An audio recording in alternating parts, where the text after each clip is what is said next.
kung nangyari po ito noon pa, Opo. ah, kasi sa inyong paliwanag, may mga konteksto naman yan. No? May mga hugot naman dyan, may mga pinanggagalingan yan. Parang wala kaming narinig man lamang na paghingi na paumanhin dito ng Vice Presidente. I mean, kung siya ay nadala lamang ng kanyang damdamin, kung siya ay emosyonal ang mga panahong iyon, walang paghingi ng anumang dispensa kung hindi si Presidente sa taong bayan na gumagalang sa kanya. Kasi, sir, ang issue ho kasi dito, kung ako din po, Vice Presidente ito, pangalawa sa pinakamataas. Pag may nangyari sa Presidente, siya magiging Pangulo. Kung ganun siya, por Diyos por Santo, baka counting bagay lang, alam niyo ho yun, makapagdesisyon o kaya makapagsabi ng kung ano man, malaking implikasyon sa bayan. Pero para sa mga mamamayan, bakit para lang sa amin, hindi kay Marcos, Opo. hindi kay Martin, hindi kay Ma'am Liza Araneta, ba't hindi man lang humingi ng paumanhin?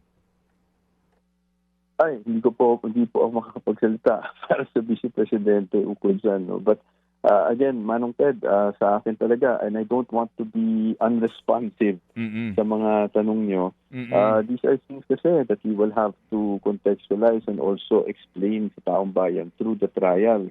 So, kung meron kaming, kumbaga, may mga ilalabas din kami na ebidensya ukol dyan, marahil kung paano umabot sa ganyang hagdong, no? yung kanyang mga pahayag. So, iisa-isahin po natin yan para maipaliwanag. At dun sa pagtatanong, paghingi ng dispensa, I'm not the right person po to answer it. Dapat minsan humingi ng dispensa.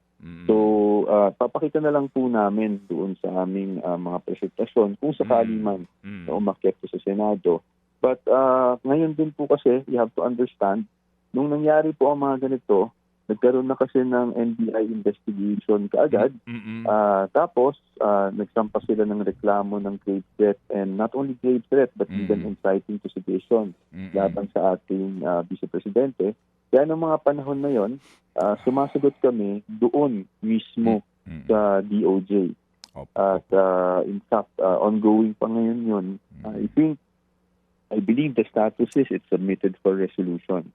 Mga kapatid, para sa iba pang mga balita at impormasyon, sundan niyo po kami sa X, Instagram, Facebook at syempre sa TikTok, True Network PH. Mag-subscribe din po kayo sa aming YouTube channel, True Network. May website din po tayo, truenetwork.ph, at pwede niyo rin po kami mapanood sa Channel 19 ng aming True FM TV. Lagi pa rin makinig sa radyo dito po sa 105.9 True FM dahil dito, laging true sa'yo, kapatid. Ito tayo sa totoo, tunay at